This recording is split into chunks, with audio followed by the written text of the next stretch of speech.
जब से हमारे बेटे राम का विवाह होकर के अयोध्या में आया है, तब से अयोध्या में बहुत खुशियां मनाई जा रही हैं। और श्री चैनू मास्टर आपकी ओर से भी 51 पुष्प मुद्राएं साधुवाद। तब से लेकर के हम आज राज सिंहासन पर उपस्थित हुए हैं। जल्दी में थे, मुकुट बांध लिया। हमें लगता है जो हमने ये मुकुट पहना है ये कुछ टेढ़ा सा लग रहा है। जाओ दर्पण लेके आओ, हम दर्पण में अपना मुख देख करके अपने मुकुट को सीधा करेंगे। जो आज्ञा महाराज। देखिए पूरी कहानी यहीं से होती है। महाराज ने दर्पण मंगाया और दर्पण में अपना मुख देखा। राय सुभाय मुकुर कर लीना, बदन बिलो की मुकुट सम कीना। महाराज ने देखा श्रवण समीप भई सित के सा, मनहु चरठ पनु अस ओपदेशा। महामंत्री सुमन महाराज दर्पण में अपना मुख देख रहे थे और अपने ताज को सीधा कर रहे थे। महाराज अचानक हमारी दृष्टि कानों के समीप के बालों पर पहुंच गई। हमने देखा कानों के समीप के बाल हमारे सफेद हो गए हैं।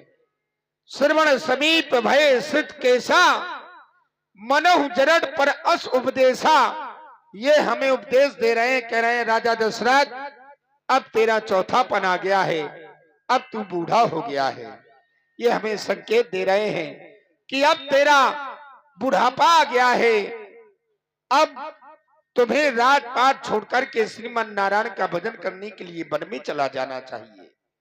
अब हमें भी आसार ऐसा लग रहा है कि हमारा बुढ़ापा आ गया है।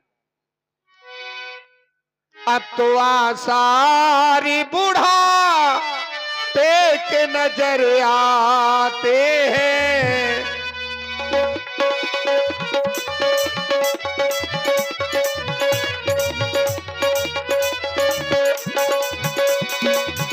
अब तो आसारी बुढ़ापे के नजर आते हैं।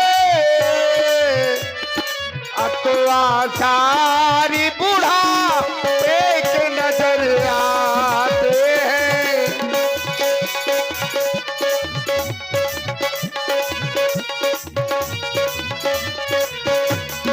अब तो आसारी बुढ़ापे के नजर आते हैं।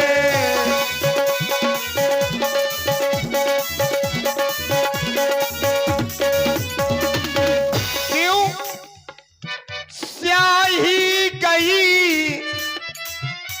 सफेदी आई,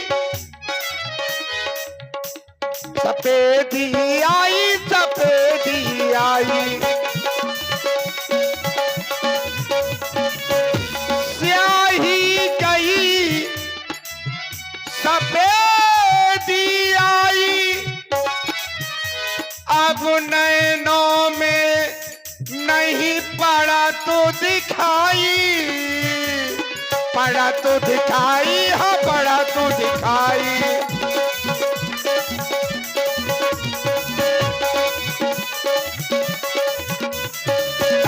स्याही गई सफेदी आई, अब नैनों में नहीं पड़ा तो दिखाई। दिन रोज की तरह चला जाता है, अथवा सारी बुढ़ा पेट नजर आते हैं।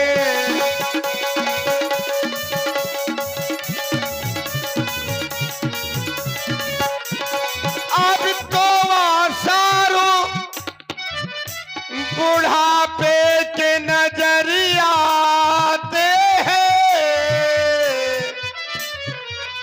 अब तो आसारी बुढ़ापे के नजर आते हैं।